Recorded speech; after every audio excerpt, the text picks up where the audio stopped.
გამარჯობა მეგობრებო, დღეს გადავწყვეტე რომ გაგიზიაროთ ჩემი გამოცდილება გასაუბრებებთან დაკავშირებით, იმიტომ რომ TikTok-ზე დავდა ვიდეო და საკმაოდ დიდი გამოხმაურება მოყვა. ხალხს აინტერესებდა თუ რა კითხვებს სვამდნენ და მოკლედ რა აი ამ თემაზე მინდა რომ ამომწურავად გიპასუხოთ. კვიპროსში დასაქმება სჭირდება ვიზა, რა თქმა უნდა. და ამ ვიზას ძირითად შემთხვევაში აკეთებენ ხოლმე თვითონ კომპანიები. სირთულე სწორედ ამაში მდგომარეობს, რომ იპოვოთ ისეთი კომპანია, რომელიც გაგიკეთებთ ამ საბუთებს. ეს რაც შეეხება ამ ლეგალურ მხარეს. მეორე საკითხი, რაც ხალხს აინტერესებს, არის ის, რომ როგორ ვიშოვოთ სამსახური, სად დავსაქმდეთ. ამისთვის მე გირჩევთ ორ ძირითად საშუალებას. ერთი ეს გახავთ LinkedIn-ი, სადაც მთელი მსოფლიოს გარშემო შეგიძლიათ ნახოთ სამსახური ნებისმიერ სფეროში და მეორე, რაც კონკრეტულად კვიპროსში დაგეხმარებათ, ეს არის ბაზარაკი, სადაც დიდად კარგი არჩევანი არ არის ჩემი აზრით. თუმცა მაინც ღირს თვალის გადავლება. მე პირადად LinkedIn-ზე აღმოვაჩინე ჩემი კომპანია და ისედაც თუ კი მომიდება სხვა სამსახურში გადასვლა, აუცილებლად პირველ რიგში შევალ LinkedIn-ზე.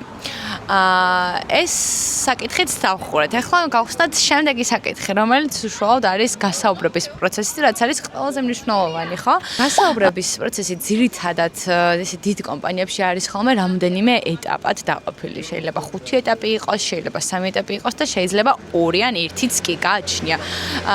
მე სადაც დავსაქმდი, მაგალითად მხოლოდ 2 ქოლი გქონდა, თუმცა აი გუშინ ვიყავი გასაუბრებაზე, სადაც საკმაოდ რთულად არის საქმე და მინდა რომ გაგიზიაროთ ეს ყველაფერი. პირველ რიგში იმას გეტყვით, რომ სულ რომ დასაქმებული ვიყო და მუშაობდე, მაინც ვცდილობ ხოლმე რომ გავიდე წელიწადში ერთხელ, ან წელიწად ნახევარში ერთხელ რაიმე გასაუბრებაზე, რადგანაც ჩემი აზრით ძალიან კარგი არის ეს ყველაფერი. გზრდის რაღაცნაირად, ასევე ტონუსში გვამყოფებს, გადავაფასებთ ყველაფერს, რადგან ამ გასაუბრებაზე გასვლა სჭირდება მომზადება. მომზადებისთვის კი, აი მაგალითად რომ წერდი რაღაც კითხვებს, რამოდენიმე დღის წინ ამ გასაუბრებისთვის, ერთ-ერთი კითხვა რაც ესე დავწერე, შეიძლება რა კითხათ, ეს გახლავთ რა მიღწევები მქონდა ამ კომპანიაში მუშაობისას, ამ პოზიციაზე, აი რა გავაკეთე და მომიწია დაფიქრება, კარგად გაანალიზება და გააზრება იმის, რომ რამდენი რაღაც გამიკეთებია თურმე და დავიწყე ჩამოწერა, ეს გავაკეთე. ამას ჩვენ ყოველდღიურად ესე ვერ ვამშრობთ ხოლმე, იმიტომ რომ საკმაოდ გართულები ვართ ამ ჩვენ ყოველდღიურ დავალებებში და ამიტომაც ძალიან კარგი საშუალება იყო იმისთვის, რომ აი სულ რო არ გავსულიყავ ინტერვიუზე, უბრალოდ დამშდარიყავი. რაღაც 1 საათი გამომეყო და მეფიქრე იმაზე თუ რა წარმატებას მივაღწიე, ხო? მაგალითად, შევქმენი ესა და ეს პროდუქტი, ვიმუშავე ამ პროექტზე და ასე შემდეგ. არის რაღაც დიზაინ ტრენდები, რასაც უნდა გადავხედოთ, მეთოდოლოგიები, რასაც უნდა შევახსენოთ ჩვენს თავს, იმიტომ რომ შეიძლება ყოველდღიური რუტინის გამო არ გვახსოვდეს რაღაცაები, თეორია, ესე რომ ვთქვათ. ჩემ შემთხვევაში არის ბევრი საკითხი, რასაც ყოველდღიურობაში არ ვიყენებ სამსახურში, თუმცა ძალიან მნიშვნელოვანია, რომ იცოდე როგორც UX დიზაინერმა. ამიტომაც მომიწია ყველაფრის გადახედვა. რამოდენიმე კურსის ვიდეოებს თავიდან ვუყურე, რომ ნებისმიერ კითხვა, რასაც დამისვამდნენ, ტექნიკურად, თეორიულად, რაც არ უნდა ყოფილიყო, პასუხი მქონოდა. იმიტომ რომ საკმაოდ მაღალი პოზიცია იყო, სინიორის პოზიცია და არ მეპატიებოდა მსგავს შეკითხვებზე პასუხის არ ქონა.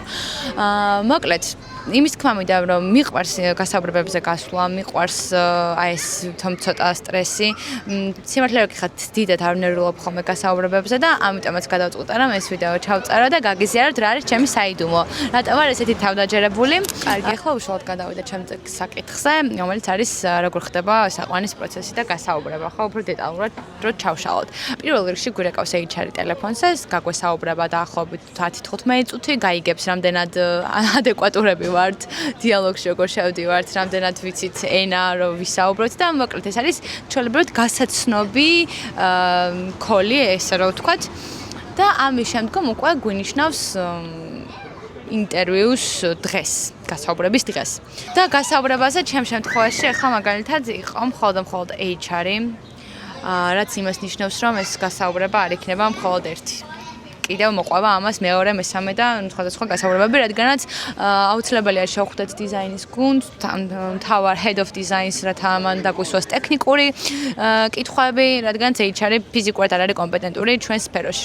HR-თან გასაუბრება დაახლოებით გამიგრძელდა 9 საათი, ანუ მაქსიმუმ 40 წუთი და ვისაუბრეთ ისეთ რაღაცებზე, რაც არის, აი ზოგადი გამოწვევები, რაც მქონია სამსახურში, ჩემი თვისებები, ძლიერი მხარეები, სუსტი მხარეები და ასე შემდეგ და რაღაცნაირად გამიცნო ამ ადამიანმა.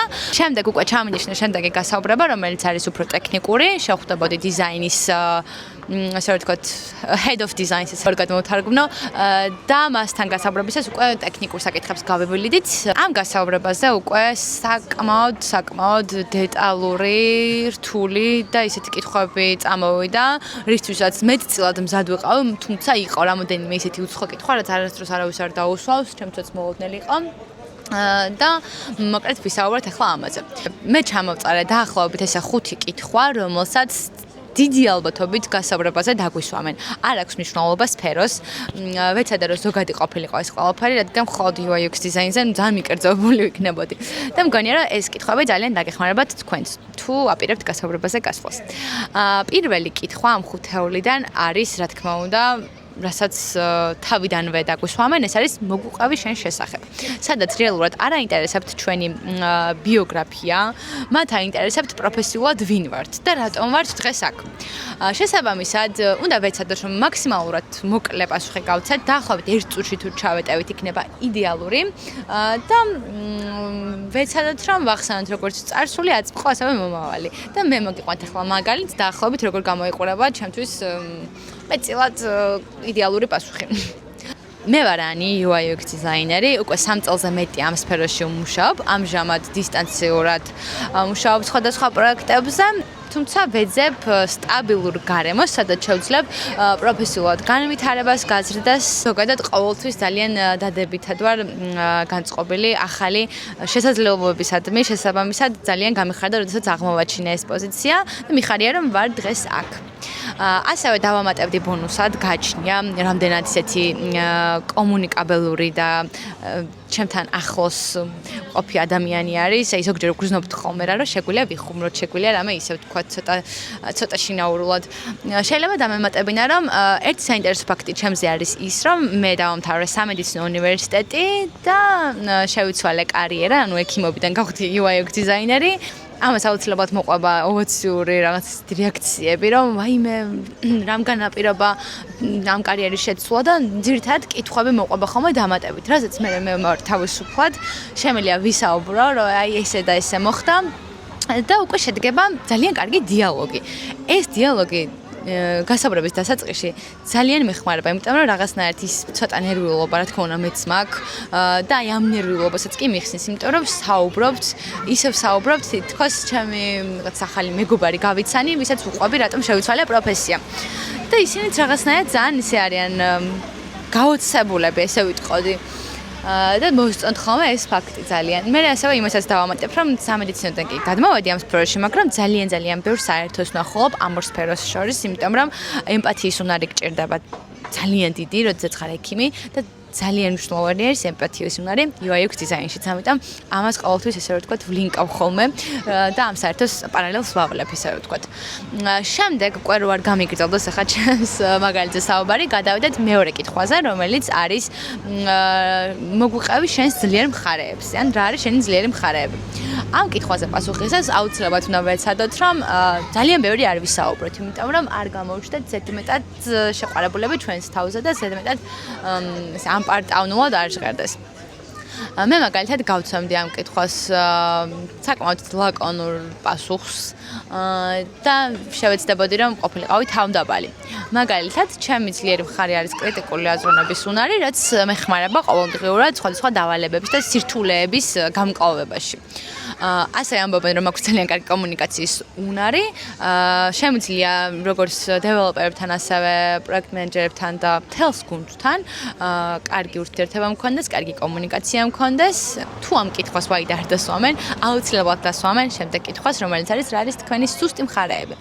ეს კითხვა ზოგადად ძალიან არ მიყვარს, იმიტომ რომ წარმოვიდგინეთ პირველივე დღეს გასაუბრებაზე უცხო ადამიანთან უნდა ბრჭყალებში ვიტყვი, გადავშალო ჩემი კარტები და ვაჩვენო ყველა ჩემი სისუსტე და მოვუყვე. და ამაზე უნდა ვისაუბრო. რა თქმა უნდა, ეს ჩვენ არ გვინდა, მაგრამ ძალიან ხშირი არის ეს კითხვაც, ამიტომაც მე მოვიფიქრე ესეთი პასუხი, რაც ამართლებს ჩემ შემთხვევაში, ამიტომაც გაგიზიარებთ, რომ ვისაუბროთ ზოგადად და ვაჩვენოთ პროგრესი. ანუ მაგალითად მე მაქვს ეს X სისუსტე, რისთვისაც ვაკეთებ Y-ს, რათა გავაუმჯობესო. ამით ჩვენ ვაჩვენებთ იმას, რომ შეგვიძლია ჩვენი სისუსტეების დანახვა, ამას ვაღიარებთ და ამაზე ვმუშაობთ და პროგრესს ვდებთ. არავითარ შემთხვევაში არ უთხრათ და არ უპასუხოთ, რომ არ გვაქვს სისუსტეები, იმიტომ რომ ყველას გვაქვს სისუსტე. ეს არ ვიცი, რაღაცნაირად თან ამპარტანულად ჟღერს, რომ ეს სისუსტე არ მაქვს. ამიტომ ჩემ მაგალითს გაგიზიარებთ, ვეტყოდი შემდეგნაირად. მე ვთვლი, რომ ჩემი ერთ-ერთი სისუსტე არის უარის ვერთქმა, იმიტომ რომ ბუნებით ყოველთვის მიყვარდა ადამიანების დახმარება და თუ შესაძლებლობა მქონდა ამას ყოველთვის ვაკეთებდი. მაგრამ დროთა განმავლობაში მივხვდი, რომ არსებობს სიტუაციები, როდესაც არასთქმა არის აუცილებელი. და აი განსაკუთრებით პრიორიტეტების და სამუშაო ხარისხის გასაუმჯობესებლად. ამიტომაც დავიწყე ამაზე მუშაობა და უკვე საკრძალულ შედეგს ვხედავ. ვცდილობ კი ვთქვა მხოლოდ მაშინ, როდესაც ეს რეალურად შემიძლია. და ჩემი ეს თვისება, რაც ბუნებრივად მაქვს, რაღაცნაირად სამუშაო გარემოში დავივიწყო და უფრო პრაგმატულად მივუდგე ამ ყველაფერს. შემდეგი კითხვა არის, რატომ გინდა ამ კომპანიაში მუშაობა, ან რატომ გინდა ამ პოზიციაზე მუშაობა. რაც საკმაოდ ესეთი კარგი კითხვა, იმიტომ რომ აქ ჩანს თქვენ რეალურად მართლა გაინტერესებთ ეს პოზიცია თუ უბრალოდ CV გაქვთ ყველგან გადაგზავნილი და იმ ამათმა დაგირეკეს და გასაუბრებას დაგიბარეს. შესაბამისად ამ კითხვაზეც კარგად უნდა მოამზადოთ თქვენი პასუხი. მე მაგალითად ვიტყოდი, რომ მინდა ისეთ გარემოში მუშაობა, სადაც შემიძლია რეალური გავლენის მოხდენა. არა მხოლოდ დავალებების შესრულება და დასრულება, არამედ ვიყო პროცესის ნაწილი, ჩართული ვიყო ყველაფერში, მინდა შევიტანო წვლილი კომპანიის გაზრდაში. ესეც ძალიან კარგი პასუხია ჩემი აზრით. ამით ჩვენ ვაჩვენებთ პროფესიონალიზმს, მონდომებულობას და იმას, რომ უბრალოდ შემთხვევით მოხვედრილი არ ვართ ამ გასაუბრებაზე. ასევე შეიძლება დავამატოთ ის, რომ აი ვგრძნობ, რომ ეს პოზიცია და ეს კომპანია ემთხვევა ჩემს გამოცდილებას და მიზნებს, ამიტომაც ჩემთვის გააზრებული და მიზანმიმართული არის დღეს აქ ყოფნა. შემდეგი კითხვა, რაც აუცილებლად მოდის, ეს 100%-იანი არის გაქვთ თუ არა რაიმე კითხვა ჩვენთან. რაზეც არავითარ შემთხვევაში არ უთხრათ, რომ არ გაქვთ. სულ არ გქონდეთ, უნდა დასვათ კითხვები. მაგრამ უმჯობესია, რომ მართლა რეალურად გქონდეთ რაღაც შეკითხვები. იმიტომ რომ ეს კითხვები თქვენ დაგეხმარებათ, გაიაზროთ თუ სად იწყებთ მუშაობას, რა პირობებია იქ და ასე შემდეგ და ზოგადად უარის თქმა ამ კითხვაზე, რომ აი არ გაქვთ კითხვები, ხო, მათთან, არის ძალიან დიდი შესაძლებლობის გაშვება ხელიდან. ამიტომაც გთხოვთ არ გააკეთოთ ეს. მე გაგიზიარებთ რამოდენიმე ზოგად კითხვას, რაც შეიძლება რომ დაგეხმაროთ თქვენს. პირველი კითხვა იქნებოდა როგორ გამოიყურება წარმატება ამ პოზიციაზე პირველ 3-6 თვეში.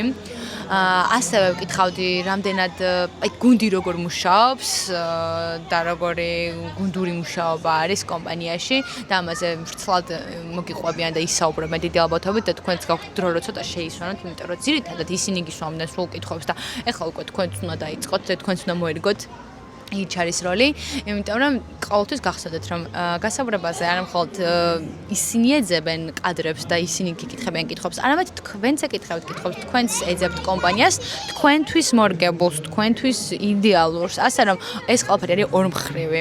შესაბამისად, შეგვიძლია რომ ისეთი კითხვები დაუსვათ, რაც მაგალითად გუშინ ინტერვიუზე საკმაოდ რთული კითხვა დაუსვი, რასაც ცოტა დაიბნენ. ასევე დაუსვავდი კითხვას თუ რა არის ამ პოზიციაზე ყველაზე დიდი გამოწვევა დღესდღეობით და როგორი ზრდის და განვითარების პერსპექტივა არის ამ პოზიციაზე. ეს კითხვა ძალიან დაგვეხმარება ჩვენ სამომავლოდ. რადგანაც როდესაც გვეცოდინება ამ კითხვაზე პასუხი, გვექნება შთაბეჭდილება და წარმოდგენა, ესე რომ ვთქვათ, თუ როგორ იქნება სამომავლოდ ამ კომპანიაში დარჩენა. ასევე ახლა გამახსენდა რენდომ შეკითხვა, რომელიც რომელზეც არ მქონდა ნაფიქრი ამ ვიდეოს ჩაწერამდე, მაგრამ ახლა გამახსენდა, ეს არის სად ხედავთ თქვენ თავს 5 წლის შემდეგ. ეს კითხვა ისე არ მიყვარს, არ ვიცი, რამდენიმეჯერ მithქვამს კიდეც, რომ ეს კითხვა უკვე ძალიან ძველმოდურია, ძალიან არ მიყვარს და არაფრის მომცემი არ არის ჩემი აზრით. იმიტომ რომ არ ვიცი 5 წლის მერე მართლა ხედავ თავს ძალიან რთული გასაგები, იმიტომ რომ 5 წლის წინ ვერასდროს წარმოვიდგინდი, რომ დღეს კვიპროსში ვიქნებოდი, დღეს სხვა პროფესია მექნებოდა. რადიკალურად შეიცვალა ჩემი ცხოვრება და როგორ შეიძლება დღეს გავთვალოთ ის თუ სად ვიქნები 5 წელში. მაგრამ მაინც პასუხი შაბლონური იქნება, რაც დაგვეხმარება წარმატებით ამ კითხვის გაცემაში, ხო? პასუხის გაცემაში. ეს გახლავთ ამ კომპანიაში, ამ ორგანიზაციაში ვხედავ ჩემს თავს 5 წელიწადში. მორჩა. ეს არის და ეს. ანუ ჩვენ გვაქვს გათვლა, რომ აქ რომ მოვდივარ, მე ვრჩები დიდი ხნით. მე ვიქნები ერთგული. მე არ წავალ 1 წელიწადში უკეთეს პოზიციაზე და ამ პასუხით ჩვენ თავს ავარიდებთ ყოველგვარ ზედმეტ საუბარს. მოეწონებათ ეს პასუხი დიდი ალბათობით, იმიტომ რომ რატომაც არა. თუ და კიდევ ვინმემ დასვა ესეთი ძველმოდური შეკითხვა, შეგიძლიათ ეს პასუხი გამოიყენოთ. და ზოგადად ბონუს რჩევა ყველა გასაუბრებისთვის. ერთადერთი რამ რაც გვეხმარება, ვიყოთ უფრო თავდაჯერებულები, უფრო პროფესიონალები და ისეთი იმიჯი რო გქონდეს გასაუბრებაზე, ეს გახლავთ პრაქტიკა. რადგანაც თუ კი ჩვენ ვიმუშაობთ ხშირად ამ კითხვებზე, თუ კი ჩვენ ხშირად ვივლით გასაუბრებებზე და პრაქტიკა გვექნება ამ ყველაფრის, ხო?